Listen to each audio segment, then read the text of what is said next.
नमस्कार बंधुरा बासवी रान्नाघरे सबाइके स्वागत। आज आमी क्षीर पोस्त मिष्टि करे देखाबो। तार जोन्नो आमी हाफ लिटार दूध नियेछि।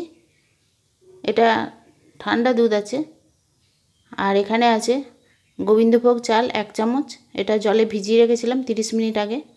काजू बादाम 12टा आछे एखाने, एटाओ जले भिजिए रेखेछिलाम। पोस्त आछे 2 चामच, चीनी स्वाद मतो, 2টো एलाच गुঁড়ো करे नियेछि और एखाने एकटू दूध रेखेछि।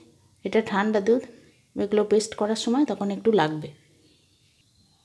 প্রথমে আমি পোস্তটা শুকনো খোলায় একটু নেড়ে নেব। গ্যাসের ফ্লেমটা কমিয়ে দিয়েছি।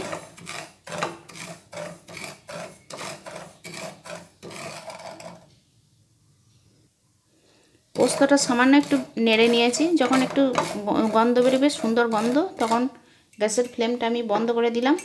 দিয়ে এটাকে ঠান্ডা করে নেব। পোস্তটা নামিয়ে নিয়েছি। সাবধানে ভাজবেন যেন না পুড়ে যায়, খুব সাবধানে ভাজতে হবে। এবার একটা পাত্র নিয়েছি, এর মধ্যে হাফ লিটার দুধ নিয়েছিলাম, সেটা দিয়ে দিলাম।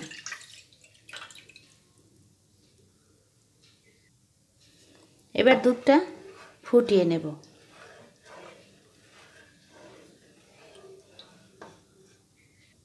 আমি একটা মিক্সির পাত্র নিয়েছি ছোটটা, এর মধ্যে কাজুগুলো দিয়ে দিলাম, চালটা দিয়ে দিলাম,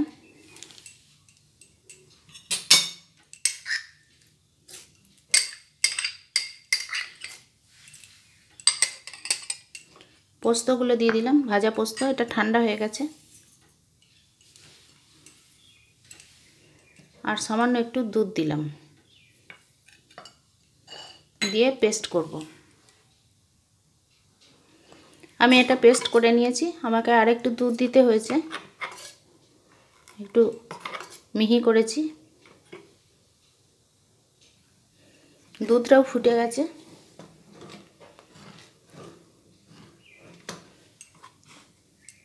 এবার আমি এই পেস্টটা এর মধ্যে দিয়ে দিচ্ছি।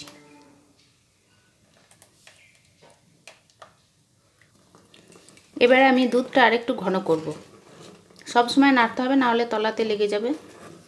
দুধটা নেড়ে নেড়ে আরেকটু ঘন করব।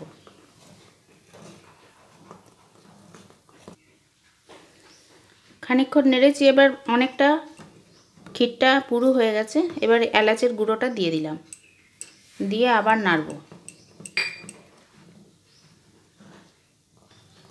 আরও কিছুক্ষণ নাড়ার পরে দেখুন আরও পুরো হয়ে গেছে এটা।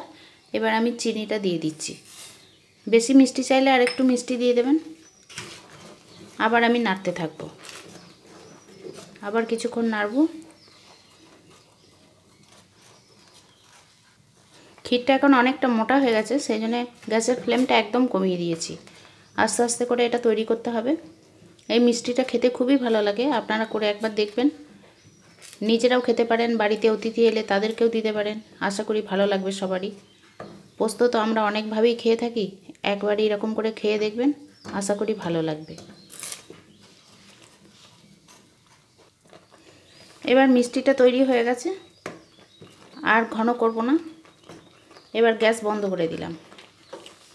চিনিটা দেওয়ার পরে খানিকক্ষণ না ফোটালে একটু জল জল মতো লাগবে, ভালো লাগবে না টেস্টটা, ওই জন্য একটু ফুটিয়ে নিলাম।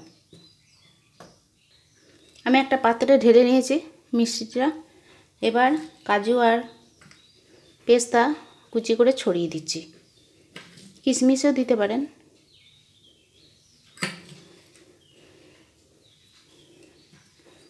আর একটু গোলাপের পাপড়ি দিয়ে সাজিয়ে দিচ্ছি।